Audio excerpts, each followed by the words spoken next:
Now I bring this up because I think it's possible that the Nephilim in Genesis 6 may very well be influenced by the Anunnaki, the sons of God who endured the wrath of the king of the gods. But it's not a one-to-one comparison, and I will speak more about the Nephilim later. But let's talk about the Anunnaki first. The Anunnaki have also been connected to the creation of humanity, where they are said to have created humans to serve as laborers for the gods. This particular narrative is found in later Akkadian and Babylonian mythology, especially the Atrahasis, an Akkadian Babylonian epic that recounts the creation of humanity. The story goes that Anunnaki, together with the Igigi, another group of gods, were burdened with the laborious tasks of digging canals and farming land to feed themselves and the other gods. The Igigi, who were doing most of the work, rebelled. As a solution, the god Enki proposed the creation of humans to perform the labor instead. Thus, humans were created from clay and the blood of a slain god. The Enuma Elish, another Akkadian Babylonian creation epic, tells a similar tale of human creation. In this narrative, the god Marduk, after defeating the primeval goddess Tiamat, creates the world and humans. The Anunnaki, in this context, are considered high-ranking deities in the divine hierarchy. In these stories, the Anunnaki play roles as cosmic legislators, creators, and sometimes intermediaries between humans and the divine. They are integral to the functioning of the cosmos and human society.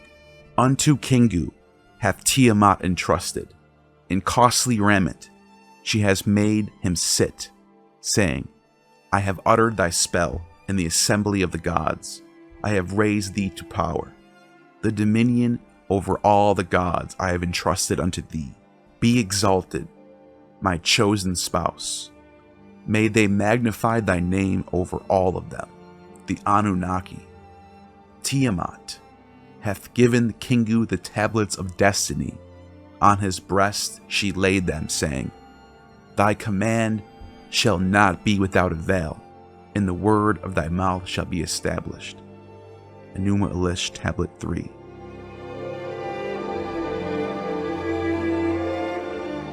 The mythology of the Anunnaki is complex and spans several ancient cultures, with the earliest accounts coming from the Sumerians. Their stories, like many ancient mythologies, attempt to explain the origin of the world, the nature of the gods, and humanity, and the laws that govern existence. In Sumerian mythology, the Anunnaki were initially viewed as celestial deities associated with various aspects of life and nature.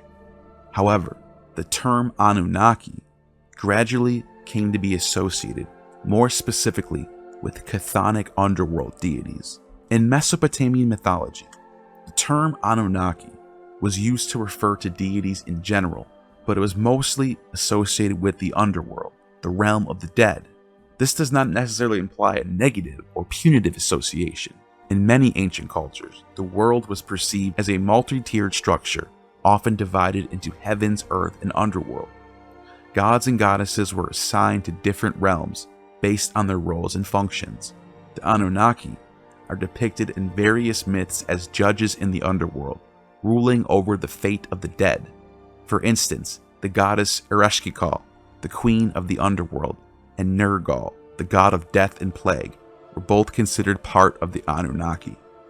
The reason why many of the Anunnaki are associated with the underworld is likely related to the Sumerians' belief about life, death, and the afterlife. The underworld, known as Kur or Irkalla, was considered a dreary, dark place where the spirits of the dead existed in a shadowy version of the earthly life, similar to Hades in Greek mythology, sustained by libations and offerings from the living. The Anunnaki, in their role as chthonic deities, were seen as intermediaries between the world of the living and the world of the dead, with the power to judge and rule over souls of deceased humans.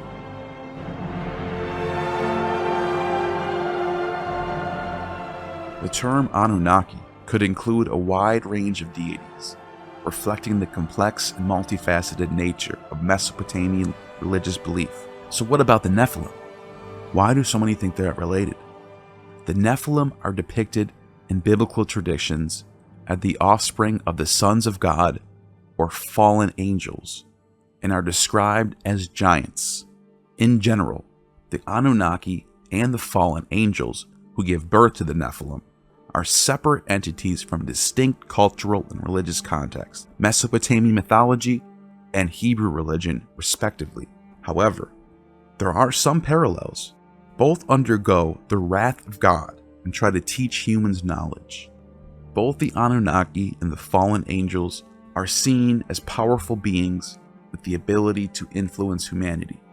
The Anunnaki, as those of royal blood or princely offspring, were considered gods who decreed the fates of humanity.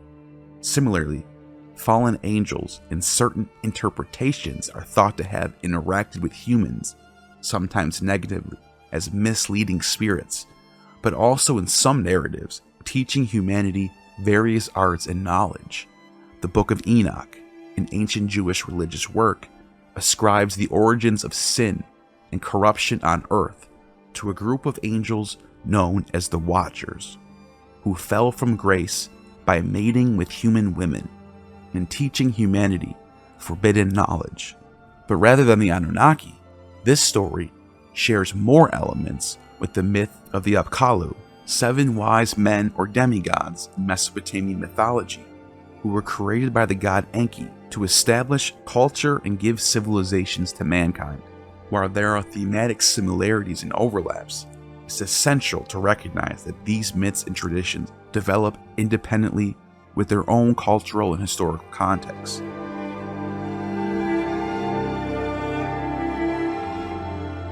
The connection between the Anunnaki and the fallen angels is not direct in their original mythologies.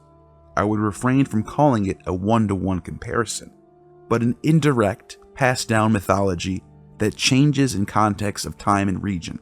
Both the Anunnaki from Mesopotamian mythology and these fallen angels, or Watchers, from the Book of Enoch, represent supernatural beings who have significant interactions with humanity. In both mythologies, there is a theme of divine or semi-divine beings interacting with humanity, often resulting in significant changes in society. The Anunnaki are said to have had an important role in the creation and early history of humanity, often portrayed as teachers or rulers. In a similar manner, the fallen angels in the Book of Enoch are said to have descended to earth and had children with human women, creating Nephilim, and they also taught humanity various forms of knowledge, some which led to negative consequences. In both mythologies, these interactions can lead to transgressions against the divine order and subsequent punishments. For example, some interpretations of the myth of the Apkallu, the 7 wise demigods, suggest about the last of the Apkallu was considered evil. Berosus the Chaldean mentions these Apkallu long before the discovery of the cuneiform tablets, and he says they are led by a god named Oannes, who was half fish and half man, and taught humanity the creation of the cosmos and how to make fire and weapons. This is reflected in the fallen angels myth of the Watchers teaching humans how to make fire and weapons. The Watchers in the Book of Enoch are portrayed as transgressing divine boundaries by mating with human women and teaching forbidden knowledge, actions which lead to their punishment and the Great Flood. Both sets of beings have a significant impact on human civilization. The Anunnaki were seen as those who decreed the fates and were involved in the establishment of maintenance of civilization. The Watchers, through their transgressions, fundamentally altered the course of human history, bringing about a rise in civilization and its eventual punishment and destruction through the flood.